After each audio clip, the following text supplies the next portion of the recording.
आप देख रहे हैं ENI live next generation media.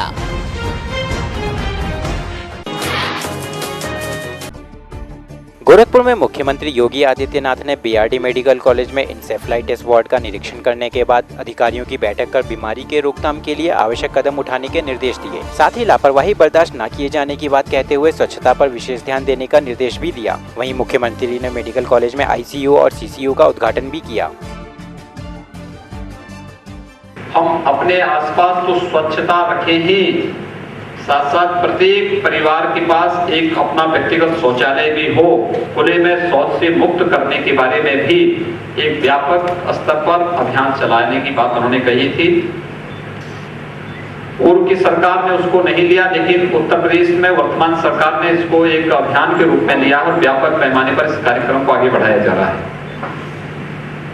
और उस अभियान में जन सहभागिता बहुत आवश्यक है। आम जन की सहभागिता जिस रूप में होगी, इसके परिणाम उसी के अनुरूप दिखाई भी देंगे। चोटी कटने की चर्चाओं से कई जिलों के साथ कुशीनगर में भी दहशत बढ़ती जा रही है, जिसका कारण यहां हाल ही में हुई 2 घटनाएं हैं, जिसमें 2 अलग अलग जगहों पर 2 महिलाओं की चोटी कट गई, जिसके बाद महिला को बेहोशी की हालत में अस्पताल में भर्ती करना पड़ा। वहीं इस मामले में एक पीड़ित और उसके भाई द्वारा चोटी काटने वाली महिला से लड़ने की बात कही जा रही है, जो रूहानी शक्तियों से लैस है।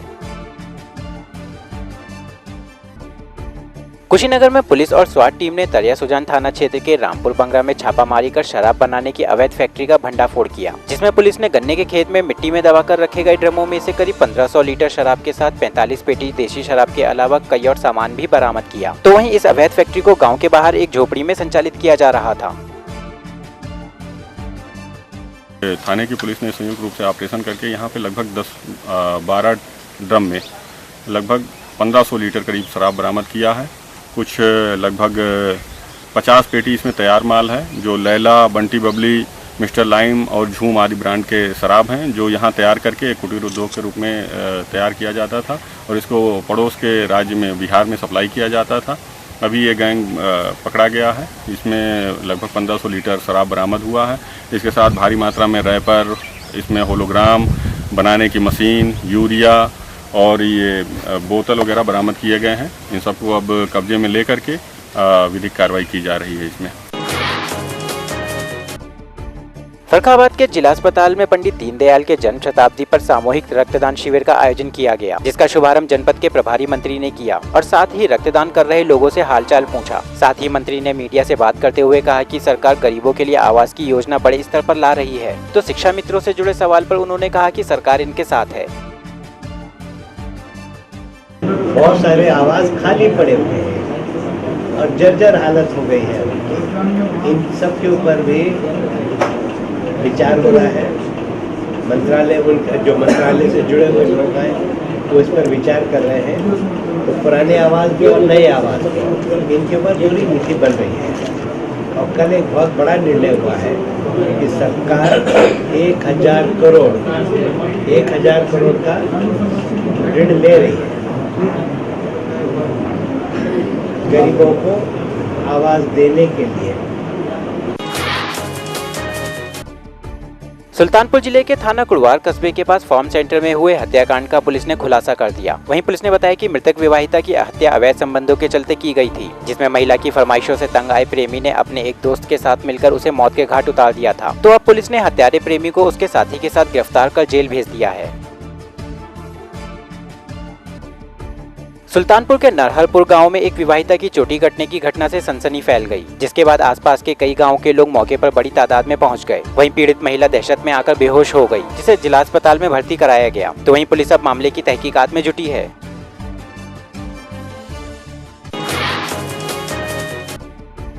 मथुरा के एक इंटर कॉलेज में स्वास्थ्य विभाग द्वारा छात्रों को पेट में कीड़े मारने की दवा दी गई, तो दवा खाने के बाद 2 दर्जन छात्र बीमार हो गए। वहीं अचानक कॉलेज में छात्रों के बीमार होने की सूचना मिलते ही हड़कंप मच गया, जिसके बाद आनन फानन में स्वास्थ्य विभाग को इस मामले की सूचना दी गई। तो विभाग की टीम ने मौके पर पहुंचकर बीमार छात्रों को तत्काल उपचार के लिए जिला अस्पताल में भर्ती कराया।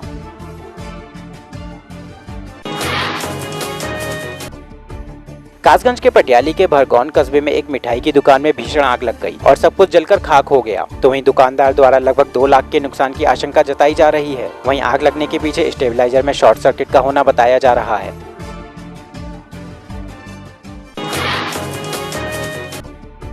बरेली के तहसील नवाबगंज में बरसात के बाद खस्ताहाल सड़कों पर जल भराव हो जाने से जहां स्कूल जाने वाले बच्चों का निकलना दुश्वार हो जाता है, तो वहीं कई बार निकलते निकलते बच्चे इन रास्तों पर गिरकर चोटिल हो जाते हैं। वहीं लोगों का कहना है कि सड़क निर्माण के लिए शासन से बिल भी पास हो चुका है, लेकिन यहां के चेयरपर्सन ने अब तक कोई भी काम नहीं कराया है। साथ ही इस मामले में कई अधिकारियों से शिकायत भी की जा चुकी है, पर आज तक कोई सुनवाई नहीं हुई।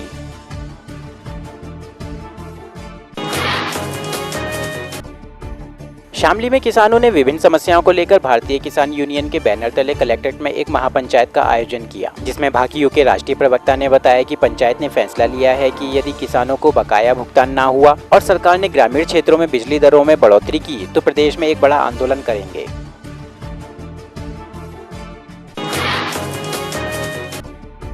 छत्तीसगढ़ के कोरिया में विश्व आदिवासी दिवस पर सर्व आदिवासी समाज के लोगों ने रामानुज स्टेडियम में पौधे की पूजा करने के बाद समाज के लोगों ने हजारों की संख्या में जमा होकर रैली निकाली, जिसमें आदिवासी समाज के समस्त अधिकारी और जनप्रतिनिधियों ने हिस्सा लिया। वहीं अधिकारियों ने मीडिया से बात करते हुए कहा कि पर्यावरण को बचाने के लिए अधिक से अधिक घर और आसपास की जगहों में पौधों को लगाना चाहिए। कोरिया के चिरमिरी में नगर निगम क्षेत्र में स्थायित्व एवं पट्टा के संबंध में समस्याओं के समाधान को लेकर सरगुजा विकास प्राधिकरण की बैठक हुई, जिसमें श्रम, युवा एवं खेल मंत्री मुख्य अतिथि थे, जिनके साथ सरगुजा संभाग आयुक्त सहित भारी संख्या में कई अधिकारियों और कर्मचारी मौके पर उपस्थित थे। वहीं इस बैठक में मुख्य मुद्दा लीज की जमीन का हस्तांतरण बाबत जनप्रतिनिधियों के द्वारा की गई मांग थी। जमीन को पहले आइडेंटिफाई कर लें, कहाँ पे खदान है, कहाँ पे नहीं है, कब से लीज मिला है, नहीं मिला है, कहाँ पे लोग बसे हुए हैं, कहाँ पे नहीं बसे हुए हैं, इसके बारे में भी चर्चा हुआ। जो कॉलोनी बने हैं वो जीर्ण सी हालत में है, उसका भी आप मुआयना कर लो और जिसको चिन्हांकित करके आपको क्या कहते हैं नगर निगम को देना चाहते हैं तो चिन्हांकित करने के बाद उनको दे दो, ताकि वो उनका रख रखाव रखें और वहाँ जो रह रहे हैं उनका सुख सुविधा उससे। जोधपुर में एक बिल्डर के आवास पर इनकम टैक्स विभाग की स्पेशल टीम ने कार्रवाई करते हुए छापेमारी की। वहीं बताया जा रहा है कि विभाग ने यह कार्रवाई बिल्डर और उसके एक साथी के घर में अघोषित आय मिलने की सूचना पर अंजाम दी। तो विभाग दोनों के प्रदेश के बाहर स्थित ठिकानों पर भी छापेमारी की कार्रवाई करेगी।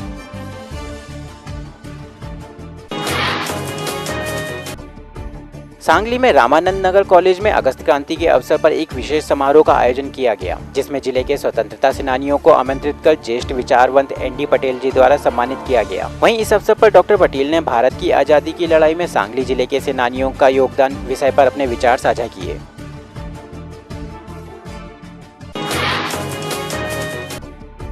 सोलापुर के मालसिरस तालुके के तहसील कार्यालय में जब्त की हुई रेत चोरी हो गई, जिस पर तहसील कार्यालय द्वारा कोई भी कार्रवाई नहीं की गई, जिस पर कार्रवाई करने की मांग को लेकर मनसे की ओर से कलेक्ट्रेट कार्यालय के सामने आधे कपड़ों में आंदोलन किया गया। वहीं तहसीलदार ने मामले को सुनते हुए लोगों की समस्याओं को दूर किया।